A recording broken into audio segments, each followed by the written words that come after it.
Welcome to Positive Atheism English Channel. Today, in our program, Positive Atheism, which is written by Gora, an atheist, I am going to continue the chapter Atheistic Ethics from where I had left in the last episode.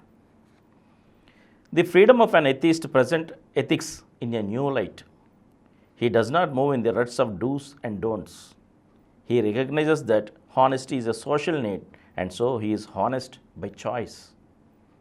Self-discipline keeps him moral in contrast with the impositions of primitive taboos and religious faith. Self-discipline is possible for an atheist as he feels free and lives a conscious life. Nevertheless, lapses in discipline are checked by the open and non-violent methods of satyagraha. By satyagraha, one insists on another to live up to his promises and professions. It is a social check against dishonesty.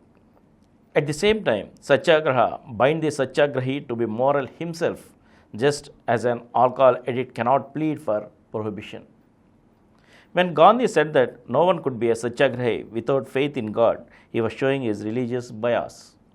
Otherwise, satyagraha is basically atheistic in as much as a votary of satyagraha insists on his right to insist on the honesty of another in social relations.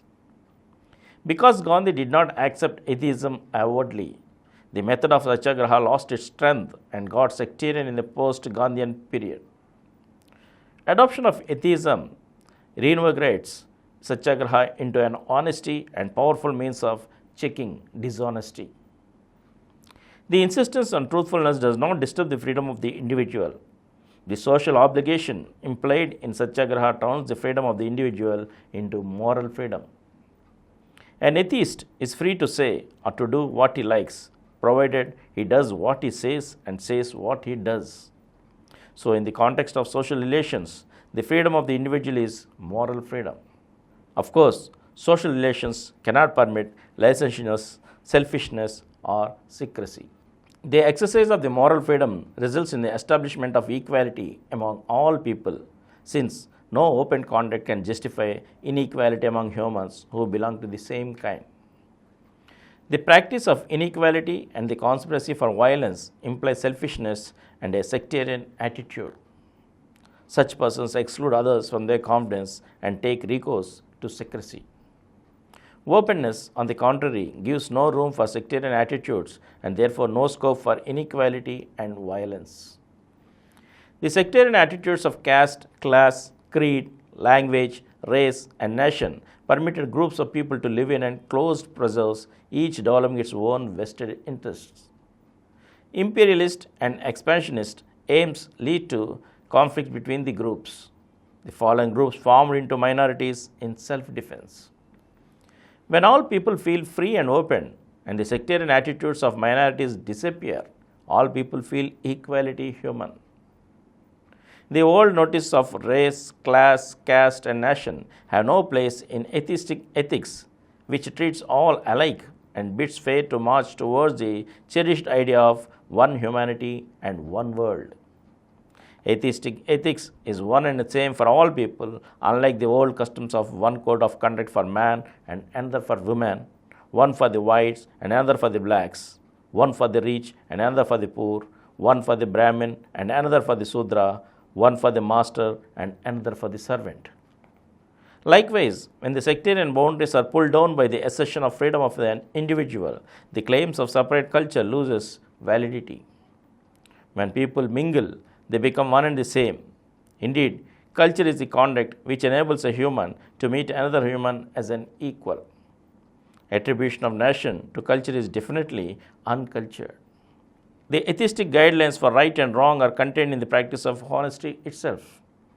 All is right which is done openly, and all is wrong which harbors secrecy. Battles are fought openly, but they are wrong since the strategy is laid in deep secrecy. The openness of conduct is a sufficient guarantee against the use of violence are not so harmful as violence acted in secrecy. With secrecy, violence becomes a deliberate conspiracy without and regret. An open fit of violence, on the contrary, may be followed by repentance and amends. While openness is generally the text for the rightfulness of an act, slave mind allowed certain gross injustices to prevail openly in atheistic tradition, godly and godless. The insult and cruelty contained in the open practices of untouchability, poverty, apartheid, lynching, pogrom, and gas chamber executions are examples of the injustice. Their openness has been possible on the background of theism, when the victims thought that they were destined or circumstanced to the hardships. They saw no escape from insult and cruelty and bore the troubles patiently with faith in divine grace and social justice. Hence, the openness of cruelties in theistic civilization. Atheists dismiss the faith in destiny and determinism. They see the injustice of inequality and openly rebel against it. Hence, the openness of atheistic ethics not only tests the rightfulness of an act, but leads towards the establishment of equality in social relations. Obviously, insult and cruelty have no place in atheistic ethics, whose objective is equality and method is openness. The test of openness for the rightfulness of an act keeps social relations progressively moral. An atheist does not bind himself to a set of do's and don'ts, which by its very nature gets outmoded and conservative. He uses his initiative and says and does openly what he considers to be right. The openness of the act makes it honest, and the use of initiative makes it progressive. The response of the people to the act is the test of the suitability of the act to the present needs. If one is not satisfied with the response, he is free to change the content of his act or to become a martyr to the cause which he holds to be the truth. The spread of atheism opens the minds of people who grow susceptible to fresh ideas. Persecution of heresy diminishes with the rise of atheism. The struggles for political freedom and the movements of Satyagraha revolutionized the caste-ridden Hindus so much that they thought of abolishing the old custom of untouchability and incorporated it in the constitution. The free mind of atheists loosens the ties of private property and family loyalties. Those institutions were formed when the state had not established itself in order to take up the responsibilities of social security.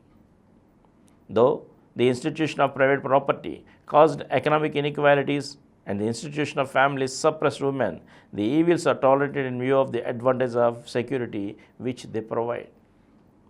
One could buy comfort and protection with private property, and the members of a family come to the aid of individuals in times of need, old age, and disability. With the establishment of stable governments, the conditions have changed in the modern age. The institution of a government is better suited to guarantee social security than the institutions of private property and of family, whose facilities are limited and circumscribed.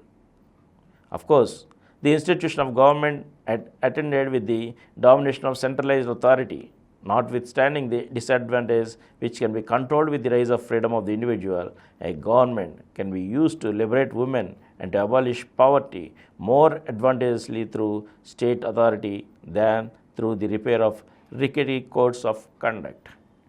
Therefore, atheistic ethics lean towards politics. And here ends our chapter, Atheistic Ethics.